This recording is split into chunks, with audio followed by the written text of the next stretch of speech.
배달교 성도 여러분, 고난 한 주간 잘 보내고 계시지요? 오늘도 수요예배에 열왕기하 말씀을 가지고 은혜를 나누고자 합니다. 엘리사가 북이스라엘의 선지자로 활동하던 주전 852년부터 798년까지 거의 50년 동안에는 북이스라엘은 정말 혼미한 상황이었었습니다. 전역을 휩쓴 기근이 있었고요. 북이스라엘 내부에는 반란이 끊임이 없었습니다. 백성들의 삶은 궁핍했고 전국은 혼란하였습니다. 그런 가운데에서도 국제 정세도 또한 매우 불안하였습니다. 북이스라엘 그 북쪽에 위치한 아람은요, 수차례 침입을 하여서 북이스라엘을 괴롭히곤 하였습니다. 이에 엘리사가 이런 그 아람과의 관련된 사역이 많이 기록이 되고 있는데요. 오늘 말씀도 아람과 관련이 된 내용입니다. 강력한 아람의 군대를 단 한 사람, 그 엘리사의 영적인 힘으로 좌절시키고 있는 것을 보게 됩니다. 북이스라엘이 군사적인 우위를 점하고 있었기 때문에 아람의 군대를 이긴 것은 아닙니다. 바로 곧 하나님의 사자 엘리사가 있었기 때문에 그렇습니다. 그래서 아람은요, 이 엘리사를 찾아서 죽이려고 계획을 하게 되지만 하나님께서 아람 군대의 눈을 가리심으로 인해서 이 또한 이루어지지를 못하게 됩니다. 지난번에 살펴보았던 대로 그 아람의 군대 장관이었던 나만의 그 나병 치유 사건을 우리가 다룬 적이 있는데요. 나만의 치유 사건을 통해서 양국 관계가 호전되었을 것이다라는 기대와는 달리 오늘 아람의 침입을 기록하고 있기 때문에 의아하실 수가 있을지도 모르겠는데요. 앞에서 다룬 그 5장의 나만 치유 사건과 오늘의 말씀은 좀 상당한 그 기간이 흘렀음을 말해주고 있습니다. 이 열왕기의 저자는 그냥 연대기적인 기술이 아니라 사건별로 기록을 하고 있는 것을 보기 때문입니다. 또 한 가지의 문점은 왜 타락하고 우상숭배에 빠진 이스라엘을 엘리사를 통해서 구원해 주시냐, 그런 말씀입니다. 하나님의 징계와 심판이 임하지 않고 지금 북이스라엘이 하나님의 도우심을 받고 있기 때문에 그렇습니다. 이것은 바로 곧 하나님의 사랑을 말씀해 준다라고 할 수가 있을 수 있습니다. 우리들도 그렇지 않습니까? 우리들의 그 죄를 심판하신다면 이미 우리는 그 죄값으로 죽음을 면치를 못할 것입니다. 그럼에도 불구하고 우리 성도를 지켜보고 계시며 보호하시고 다시 돌아오시기를 바라는 그런 하나님의 마음과 같다라는 것이죠. 다시 북이스라엘이 돌아오기를 기다리시는 그 하나님의 사랑과 은혜를 알게 됩니다. 우리는 오늘 이런 말씀을 살피면서 우리들에게 어떤 은혜를 주는지 한번 알아보도록 해보겠습니다. 첫째는요, 성도를 구원해 주신 그 하나님의 은혜가 있습니다. 말씀 9절을 보시면 하나님의 사람이 이스라엘 왕에게 보내 이르되 왕은 삼가 아무 곳으로 지나가지 마소서 아람 사람이 그것으로 나오나이다 하는지라 라고 말씀하고 있습니다. 서두에도 말씀을 드렸듯이 북이스라엘과 아람은 서로 좋은 관계가 아닙니다. 이게 서로 앙숙관계라고 볼 수가 있는데요. 아람과 북이스라엘의 그 아합 왕 때에는요, 그 3번에 걸친 전쟁이 있었습니다. 오늘의 말씀은 이제 그의 아들 여호람 왕 때 시대인 것으로 보입니다. 우리가 계속해서 북이스라엘 치고자 그 아람은요, 지금 계속 작전을 세우고 복병을 두어서 기습할 장소를 정했습니다. 그런데 번번이 그 계획이 노출이 되어서 실패를 하게 됩니다. 아람이 그 쳐들어올 길을 미리 엘리사가 알려주었기 때문에 그렇습니다. 엘리사가 그 북이스라엘의 왕 여호람에게 아람군의 매복 위치를 미리 알려주게 되고 그 기습 공격에 대비함으로 인해서 아람의 공격을 막아낼 수가 있었던 것입니다. 우리는 여기서 여호람이 북이스라엘의 악한 왕임에도 불구하고 엘리사가 도와주기는 모습에 대해서 우리가 의문을 가질 수가 있을 텐데요. 그것은 바로 곧 그 하나님의 보호하심이 이스라엘을 떠나지 않고 보여줌으로 인해서 그 여호람 왕이 그 하나님의 살아계심을 깨닫고 하나님께로 돌아오기 위함임을 또 알 수가 있습니다. 근데 사실 그 북이스라엘이 아람을 침입을 받고 고난을 받는 이유가 무엇입니까? 하나님의 말씀을 떠나서 죄를 회개하지 않고 우상 숭배를 하는 등 그 끊임없이 악을 고집하고 있기 때문이 아닙니까? 그럼에도 불구하고 하나님께서는 엘리사를 통해서 다시 구원해 주시는 모습을 보실 수가 있습니다. 끊임없이 악을 행하는 그 북이스라엘을 한편으로는 경고의 심판을 주시기도 하지만 보호 인도해 주시기도 하신다는 말씀입니다. 죄는 미워도 영원히 미워하시지 않은 그 하나님의 사랑을 깨달을 수가 있습니다. 우리들도 마찬가지입니다. 분명 우리들도 죄 가운데 살아가는 사람들입니다. 우리들의 죄를 심판하신다라면 우리 또한 역시 또한 엄중한 심판을 받아야 합니다. 하지만 하나님께서는 우리들의 그 고난을 통해서 시련을 겪게 하시기도 하시지만은 영원한 심판에 이르게 하시진 않는다라는 것입니다. 그 시련을 통해서 죄를 깨닫고 돌아오시기를 기다린다라는 것이죠. 여기에 하나님의 은혜가 있습니다. 여러분들이 한번 과거 한번 돌아보시기 바랍니다. 여러분을 향한 하나님의 은혜를 여러분들은 혹 경험해 보시지 않으셨습니까? 저도 마찬가지입니다. 여러 경로를 통해서 저의 잘못에 대해서 경고를 주시고 시련을 주시기도 합니다. 물질적인 욕망을 꺾기 위해서 저를 재정 파탄의 위기까지 가게도 하셨고 헛된 명예욕을 가지게 못하게 하기 위해서 작은 교회만을 일부러 보내주시기도 하셨습니다. 때로는 저도 그런 하나님을 원망해 보기도 했지만은 결국 저를 하나님의 도구로 쓰시기 위함임을 또한 깨닫곤 합니다. 그러면서 저를 향해서 끊임없이 보호하시고 인도하시는 것을 깨닫곤 하는 것이죠. 어려울 때에는 도움의 손길을 통해서 저에게 살 수 있도록 도와주셨고요. 위기의 순간에는 저의 목숨을 건져주기도 하셨습니다. 사탄의 유혹에 빠지지 않도록 저를 지켜주셨습니다. 아마 이런 것은 여러분들도 마찬가지일 것입니다. 지금까지 여러분들을 지켜주신 그 하나님의 은혜를 한번 되돌아보시기 바랍니다. 어려울 때 힘들 때 여러분들을 뒤에서 도와주시는 그 하나님의 은혜를 말합니다. 애굽을 떠나 광야의 길로 가던 백성들에게 하나님께서는요, 출애굽기 23장 20절에서 내가 사자를 내 앞서 보내어 길에서 너를 보호하여 너를 내가 예비한 곳에 이르게 하리니라고 약속해 주지 않았습니까? 그 말씀 그대로 이스라엘 백성들은 40년의 광야 생활 속에서도 굶지 않았고요. 의복도 헤어지지 않았으면서 낮에는 구름 기둥으로 밤에는 불 기둥으로 지켜 보호 인도해 주셨던 것입니다. 사실 하나님께서는 오늘 엘리사가 아람 군대가 어디로 올 것인지를 알고 대비를 하였듯이 사탄이 우리 성도를 공격할 것을 알고 계십니다. 그래서 미리 방어하도록 준비를 해 주십니다. 다만 우리들의 어리석음으로 인해서 우리들이 그 하나님을 잊음으로 인해서 그 대비책을 모르는 것 뿐입니다. 그것을 기록해 준 것이 바로 곧 이 성경입니다.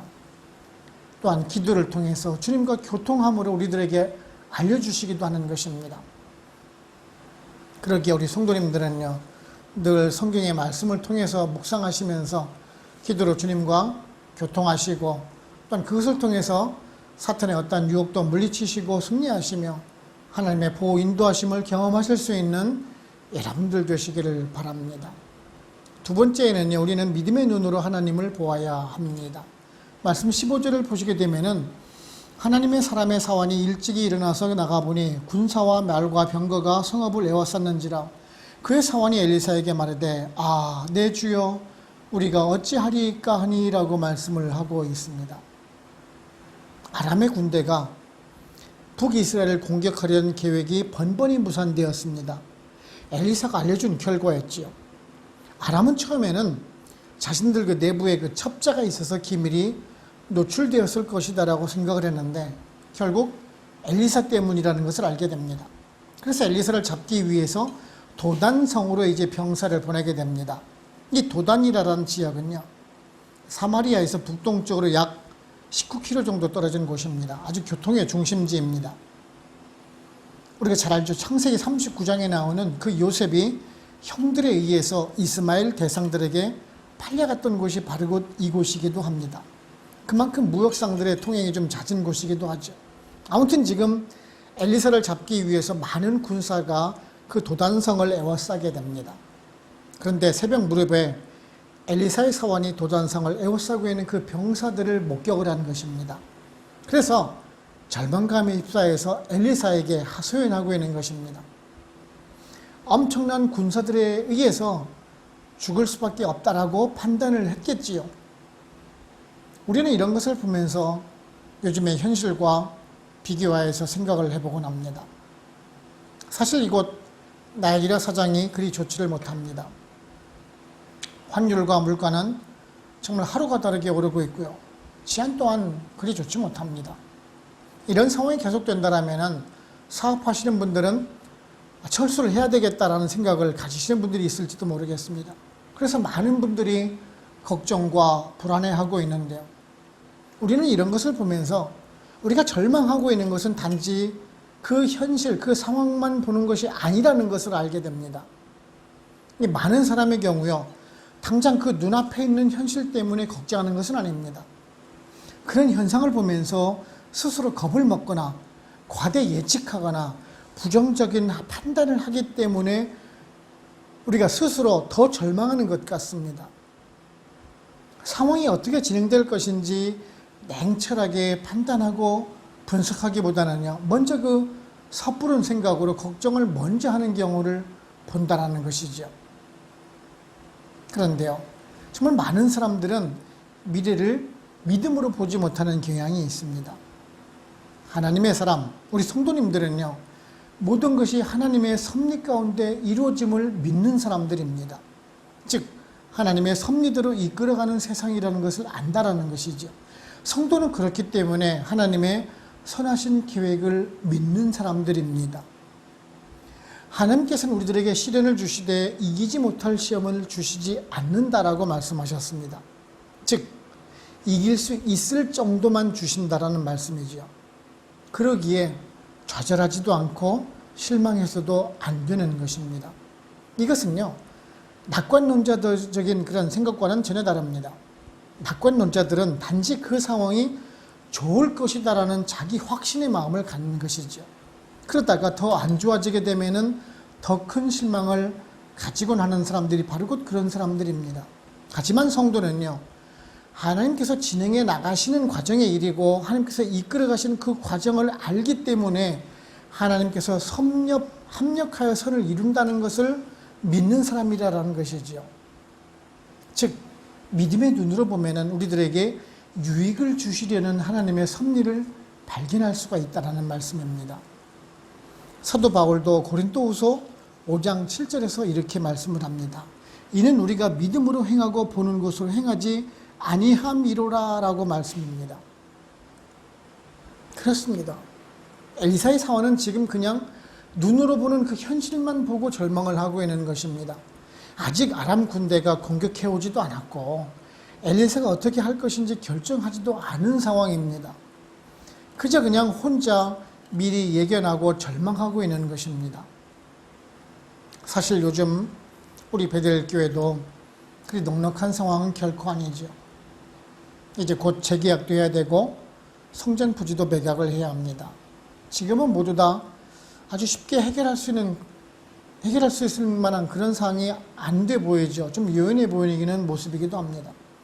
하지만 저는요, 하나님께서 우리들에게 지혜를 주시고 이것을 통해서 우리들의 믿음을 시험해 보시면서 더 하나로 뭉쳐서 든든히 세워나가는 그 모습을 원하고 계시다는 것을 저는 압니다. 그래서 우리는 이겨나갈 수가 있습니다. 우리 성도는요, 믿음으로 사는 존재입니다. 불신앙인들은 이성과 경험으로 판단을 하지만 우리들은요, 믿음의 눈으로 문제를 보고 뒤에서 섭리하시는 그 하나님을 볼 수 있는 신앙을 가져가야 하는 사람들입니다. 우리 베델교회 성도님들은요, 이러한 굳은 믿음의 눈으로 현실을 보면서 이겨나가실 수 있는 저 여러분들 되시기를 바랍니다. 세 번째는 우리 성도는요, 선으로 악을 이기는 사람들입니다.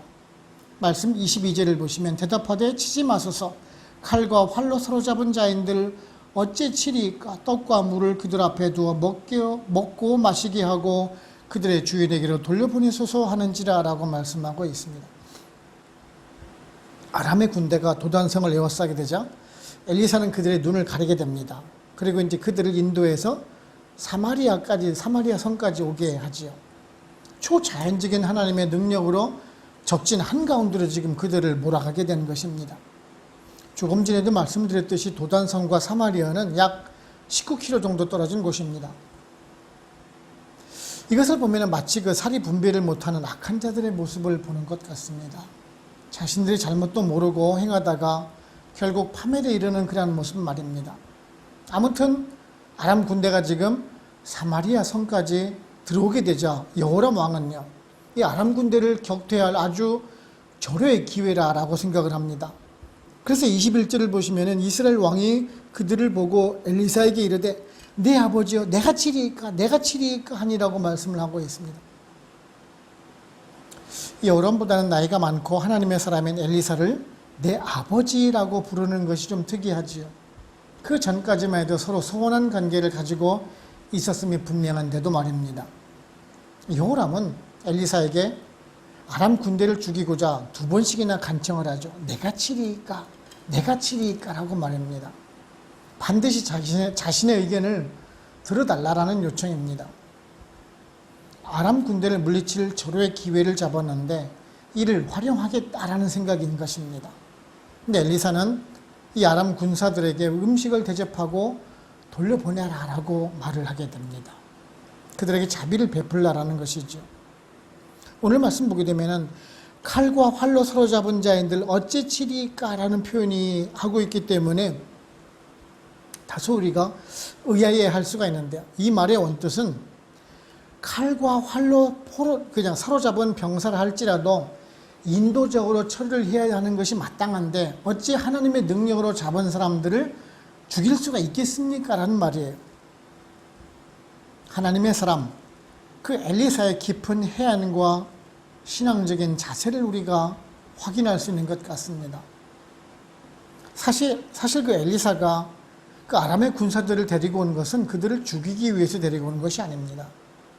아람 군사들에게 하나님의 사람, 그 선지자 엘리야가 있어서 하나님께서 보호하고 있다는 것을 알려주기 위함도 있을 것이고, 북이스라엘 백성들에게는 그 하나님의 능력을 드러냄으로 인해서 회개케 하려는 그런 의도가 있음을 우리가 알 수가 있습니다. 만일 그들을 죽게 만든다라면은 여호람의 그 목적이 엘리사가 선지자가 그 이용당하는 모습을 우리가 보게 되는 것입니다. 만일 그렇게 된다라면은 또다시 그 아람과의 그 전면적인 전쟁이 일어나는 것이 분명합니다. 이렇듯 하나님의 사람은요, 악을 선으로 바꾸고 있는 모습을 보실 수가 있습니다. 이것이 바로 곧 성도가 살아나가는 방법입니다. 성도는 선으로 악을 이기는 사람이라는 말씀이지요. 사도 바울도 로마서 12장 21절에서요, 악에게 지지 말고 선으로 악을 이기라라고 말씀해 주셨습니다. 세상 사람들에는 눈에는 눈, 이에는 이라라는 그런 보응의 법칙으로 살아갑니다. 자신이 받은 손해만큼 돌려주려고 하는 것입니다. 나와 뜻이 다른 사람은요, 적으로 간주를 하고 가까이 하려 하지도 않고 없애야 하는 대상으로 생각을 하기도 합니다. 요즘에 한국 정치를 보세요. 온통 혐오 정치밖에는 보이지가 않습니다. 나와 생각과 뜻이 다르면 적이라 생각을 하고요. 정책 대결보다는 상대방을 혐오하고 증오하도록 만들고 있는 그 현실이 정말 안타깝습니다. 주님은 우리들에게 용서와 화해를 가르쳐 주셨습니다. 왼쪽 뺨을 맞으면 오른쪽 뺨을 마저 대라고 하셨습니다. 원수를 사랑하고 선대하라라고 말씀을 하셨죠. 물론 이런 것이 쉬운 길이 아니라는 것은 저도 잘 압니다. 하지만요, 용서라는 것은 훈련입니다. 여러 번 반복해서 용서하는 훈련을 쌓아야 한다는 것이죠. 그래야지만 나중에 더 큰 용서를 베풀 수가 있는 것입니다. 그러게 우리 성도님들은요, 우리들 속에서 하나님께서 우리들에게 주신 그 생명의 성령의 법이 우리 안에 있다는 사실을 깨닫고 보응의 법칙 대신에 언제나 용서와 화해의 법으로 이웃을 대하시면서 주님 보이신 사랑을 대하실 수 있는, 베푸실 수 있는 우리 모두가 되기를 원하는 것입니다. 결론적으로 말씀드리게 되면 23절을 보시면은 왕이 위하여 음식을 많이 베풀고 그들이 먹고 마심에 놓아보내니 그들의 주인에게 돌아가니라. 이로부터 아람 군사의 부대가 다시는 이스라엘 땅에 들어오지 못하니라 라고 말씀을 하고 있습니다. 엘리사의 권위 들어 아람 군사들에게 음식을 대접해서 돌려보내자 이제 아람의 군대가 쳐들어오지 못했다라는 내용이죠. 이스라엘을 정복하려던 그러한 계획을 포기했다라는 말입니다. 저곳에서는 하나님의 사람 엘리사가 있는 동안만큼은 공격을 해서는 안 되겠구나. 만일 그렇게 하다가는 우리 군대가 전멸당할 수가 있구나라는 것을 알았던 것이지요. 물론 그렇다고 해서 아람이 영원히 그 북이스라엘을 침공 안 한 것은 아닙니다. 아마도 상당 기간 동안은 침입을 하지도 못하였겠죠. 바로 뒤에 있는 24절을 보시게 되면은 다시 또 침공을 해오는 것으로 보아서 좀 오랜 기간 동안 상당 기간이 전쟁이 없었을 것입니다. 이런 것을 보면서 하나님의 사람이 악인을 굴복시키는 방법을 배우게 됩니다. 잠언서 10장 12절을 보시게 되면은 미움은 다툼을 일으켜도 사람은 모든 허물을 가리느니라 라고 말씀해 주고 있습니다. 그렇습니다. 성도는요, 사랑이 가장 큰 무기인 것입니다. 성도는 믿음의 눈으로 세상을 보고 사랑으로 무장을 하고 있으면 아무것도 두려울 것이 없다라는 것을 깨닫습니다. 히브리서 11장 1절의 말씀이 생각이 납니다. 믿음은 바라는 것의 실상이요 보이지 않는 것들의 증거니라는 그 말씀 그대로인 것입니다. 저와 여러분은요, 우리들의 믿음을 더욱더 굳건히 정말 온전하게 세워나가기를 원합니다. 그리고 사랑으로 무장하시기를 바랍니다. 그렇게 한다면 분명 지금의 어려운 현실은 두려움이 되지 못할 것이고 분명히 우리는 또한 극복해 나갈 것입니다.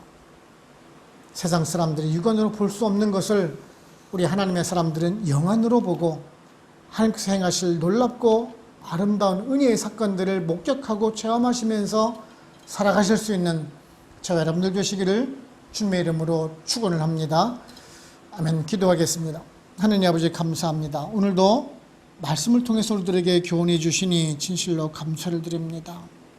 하나님의 사람 엘리사가 아람의 군대가 쳐들어올 것을 깊은 해안으로 알게 되고 자신을 잡으러 온 군사들을 다시 살려보내는 깊은 신앙적인 자세를 보면서 우리들의 신앙을 돌아보게 됩니다. 우리는 때론 앞에 닥친 그 불안한 현실에 낙담하기도 하고 절망하고 때론 하나님께 원망하곤 했던 우리들을 돌아보곤 합니다.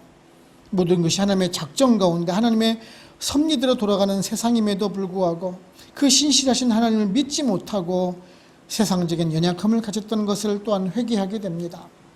이제 오늘 말씀을 받으며 그 선하신 하나님의 인도하심을 깨닫고 믿음을 굳게 세워나가는 우리가 되기를 원합니다. 오직 합력하여 선을 이루시는 그 하나님만을 바라보면서 힘든 이 나이지리아의 이민 생활을 슬기롭게 잘 극복해 나가며 또한 우리의 믿음을 입증함으로 인해서 세상 사람들에게도 선한 영향력을 끼쳐나가는 또한 함께도 영광을 돌려나가는 우리 베를교회 모든 성도님들 다 될 수 있도록 성령님 인도하여 주시옵소서. 이제 우리가 고난주간을 보내고 있습니다. 주님께서 우리를 향해서 오신 그 주님의 고난을 묵상해 가면서 그 주님의 죽음과 또한 우리를 구속하심과 또한 다시 부활하심을 생각해 가면서 경건한 우리 한 주간을 보낼 수 있도록 인도하여 주시옵소서. 오늘도 말씀을 주심에 감사하고 우리를 주에서 구원하신 예수 그리스도의 이름으로 감사하며 기도하옵나이다. 아멘. 축도를 마칩니다. 지금은 우리를 구원하시는 예수 그리스도의 은혜와 하나님 아버지의 크고 크신 사랑하심과 성령님의 인도하시고 역사하시고 우리와 같이 교통하심에 배를 한인교회 모든 성도님들과 그들의 가정과 직장, 사업체 그리고 선교지와 베들교회 위에 지금으로부터 영원토록 함께 합시기를 간절히 축원하옵나이다. 아멘.